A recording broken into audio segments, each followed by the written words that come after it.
Hi there people, welcome to this video. Today I'll be running the Tides of Battle mission on Nightmare difficulty and solo.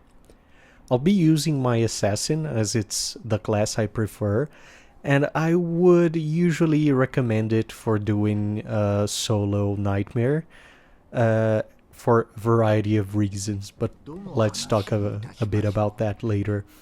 The general modifier for this mission this week is dual Katanas, so you can't kill enemies with your melee. This is very important because it also counts as melee damage when you're using your ultimate as the assassin and as the samurai. So we start the mission, and the modifier for this first part is shielded enemies, or whatever the name of that modifier is. There will be a lot of enemies with shields. Now I'm using Deadly Nightshade, which is an assassin perk that makes poison deal damage, and it's very useful here. In my blowgun, I have the shield piercing and helmet piercing ammunition skills. This is very good for missions like this. Just pay attention to the tower, I forgot to say that. There's sometimes are archers in there, so pay attention to that. Their elevated position makes it easier for them to find you.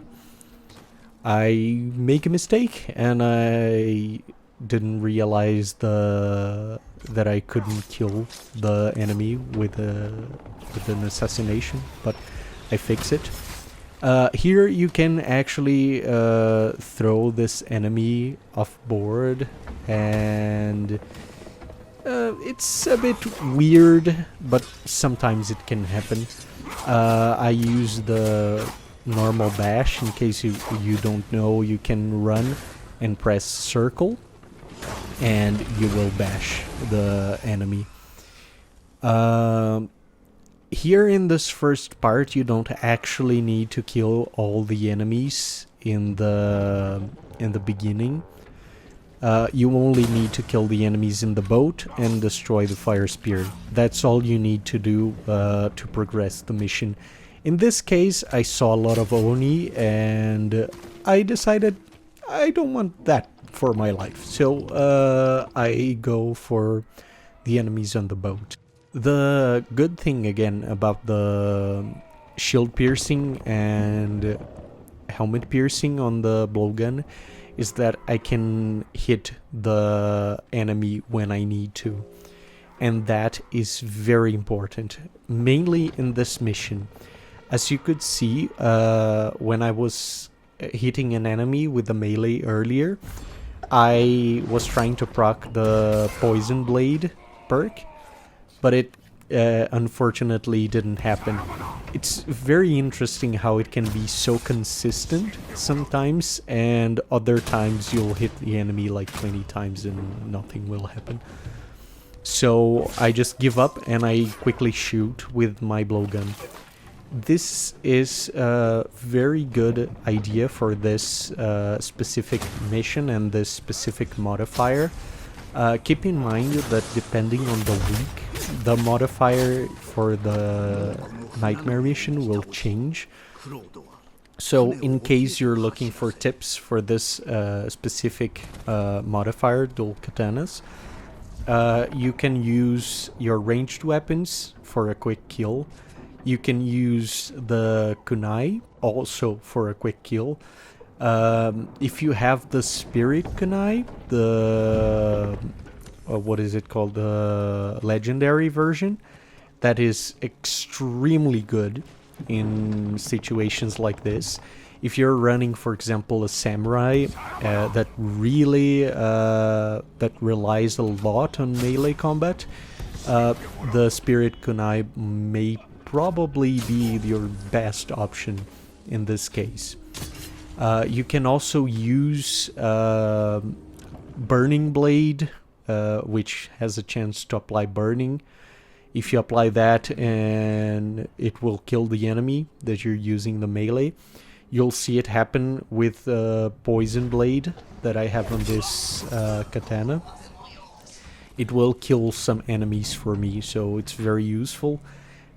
For something that you can control a bit more, you can go for the Way of the Flame, which has quite a big cooldown, but it's very consistent. You can apply burning and you have a bit extra damage, and you have unblockable attacks, so it's very good. These two Oni here are very annoying. The one with the white face mask is a big problem because it has a lot of health. And you can see I try to use proc the Poison Blade a lot of different times, but I end up having to finish some of them with the blowgun. I don't like wasting ammo, but sometimes it's best. You don't have second chances in the Nightmare mission, so you need to stay alive. In this second part it's interesting because you can actually jump off the ship and swim to the right to reach the other ship, but I prefer doing this way. You just need to reach the ladders here and the fire spirits will stop. The modifier for the second part is bears, which is wonderful. I don't know if I'm the only one to hate bears, probably not, but I really hate bears. In the second part you also see a lot of ghost enemies, and if you like, the lanterns are positioned in a way that some enemies are not visible when you activate it, so you have a few other ways to see them. One of them is through their shadows, and they also, some of them have a sort of black smoke coming from their heads. A change that you see on this mission compared to the gold version is that you have a lot of Onis, and you also get Oni dogs on the third part. So all those Oni that you saw on the mission, they are a sort of added modifier or difference compared to the gold version. So I see the bear and I shoot the bear with the darts because I really don't want to deal with that. There are some techniques to deal with the bears. I made a video on the Curse of the Oni Baba mission and I talked about bears there, but I don't like dealing with bears, and even less when they are the ghost bears. So the scroll on the second part, I don't remember very well, is I think it's on this second boat. The one on the first part I already showed, and that's the scrolls don't change their positions in Nightmare missions, so it will always be the same. But in case you're doing a different Nightmare mission, or if you're doing gold difficulty, which some of these tips also work for the gold difficulty, you can I try to point them out so you can find them. And also, just a quick reminder, this is not like a speedrun video, it's more of a video like to teach you how to accomplish the mission solo. So it's more about being comfortable with the class and knowing what your class has and how to use it, because you may have a problem, and as I said, you don't get second chances. So you need to know what you have, and for a Nightmare mission you don't need like a perfect build, but you need a semi-decent build already made. So This one is the one I like to run. I like to run story missions with it.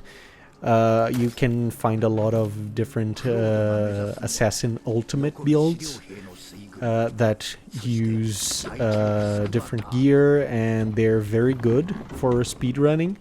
But this one is just focusing on the completing the mission and more like for newer players. So I also like to play this way, so it's my play style. And anyway, here you have the bandits, and you have some Ronin. This is very good because I can finally mention that you can kill sleeping enemies even if you don't have enough assassination damage. So always keep in mind, if you see a sleeping enemy, you can try to assassinate them. So kill the enemies around, or just try not to wake them up. You can kill like even purple Oni or like very tough enemies in a single hit if they are sleeping, so this is great. This is, on the third part, you have the modifier Fire Spirits, which just adds 1 Fire Spirit on the beginning, so it's not very tough. I usually kill the dogs with the, what is it called, the blowgun. And because it's really annoying, and they usually have a very big perception radius, so to speak. And now going to the boats, you can see that there's purple Oni, and you can see him by the glow, the purple glow. And this is also another thing that you can use to see and check for enemies. With time, if you play these missions a lot, you get a feel for where the enemies can spawn. So that will help you. In this third part, to me it's the toughest part and one of the toughest missions in the game, in the story missions. And it's very interesting because you can actually tackle it a lot of different ways, in a lot of different ways. You can see when I get up on the ropes, there are a lot of ropes and grapple points in this area, connecting all the boats, so you can go from one another. You don't have to follow a specific way. I usually go from the Mongol ship to the bandit ship and to the Ronin ship, but on this one, just to show the different ways that you can go, I went for the Ronin second. Assassinations are very, very good on with this modifier, so that's another reason why I say the assassin is a very good class for playing these missions solo.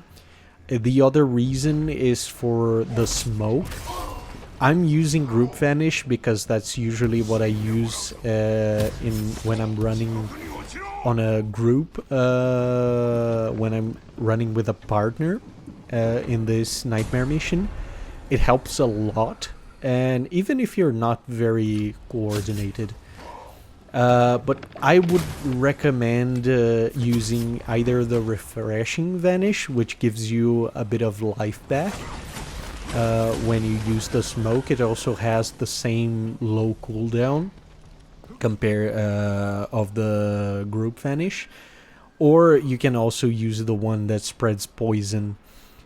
In this specific mission, it can also be a very good option, because you can use that poison to kill enemies that are low in health, and you don't need to assassinate them and waste your assassination that you get with the vanish. It's also great because you have 3 fire spirits in this part, and it can be very annoying to deal with enemies while you're fighting with the fire spirits.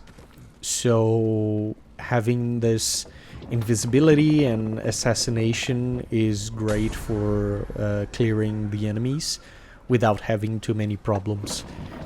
It's also very new player friendly if you haven't mastered the combat yet. So the big challenge in this part is all the ghost enemies. So I would highly recommend going for the looking and observing first and then engaging. When I go for the bandit boat, I mess up and I wanted to jump over the log, but I ended up falling, so I had an amazingly quick reflex and I thrown the smoke bomb, which was great. And this is the kind of thing I mentioned when I was talking about knowing your class.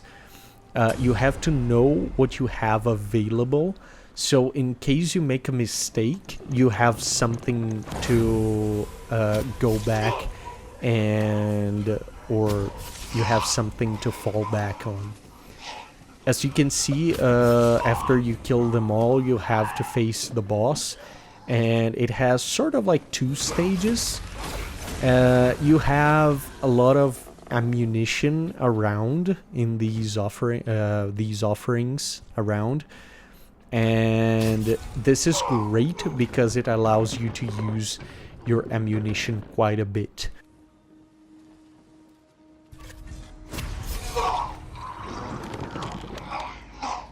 So before you face the boss, grab some ammunition.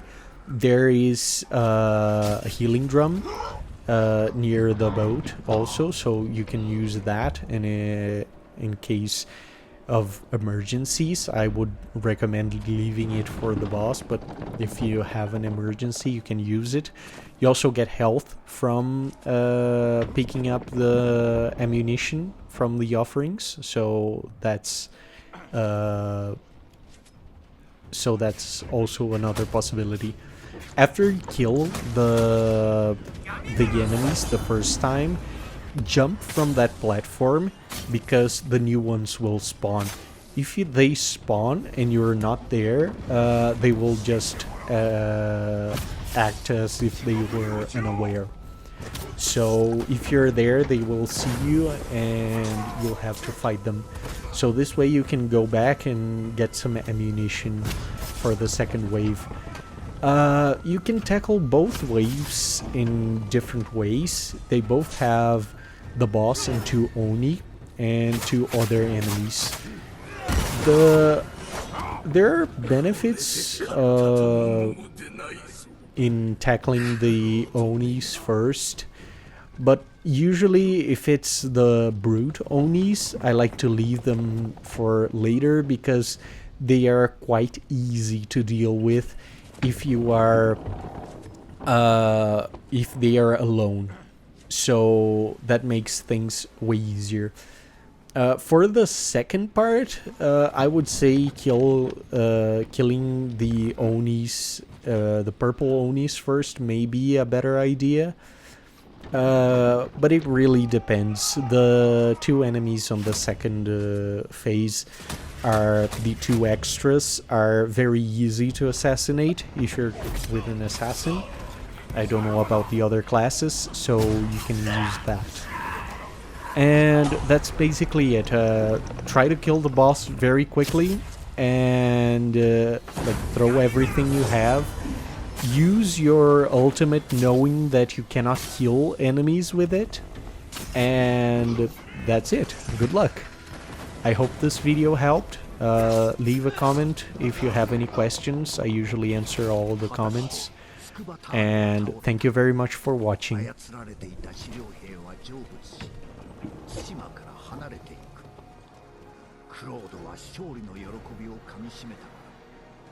イオとの決戦が迫っていることは明らかであった。